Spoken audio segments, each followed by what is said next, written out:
بسم الله الرحمن الرحيم سبح اسم ربك الأعلى الذي خلق فسوى والذي قدر فهدى والذي أخرج المرعى فجعله غثاء أحوى سنقرئك فلا تنسى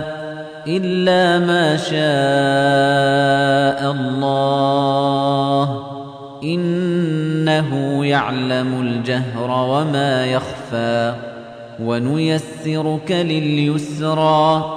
فذكر إن نفعت الذكرى سيذكر من يخشى ويتجنبها الأشقى الذي يصلى النار الكبرى ثم لا يموت فيها ولا يحيا قد أفلح من تزكى وذكر اسم ربه فصلى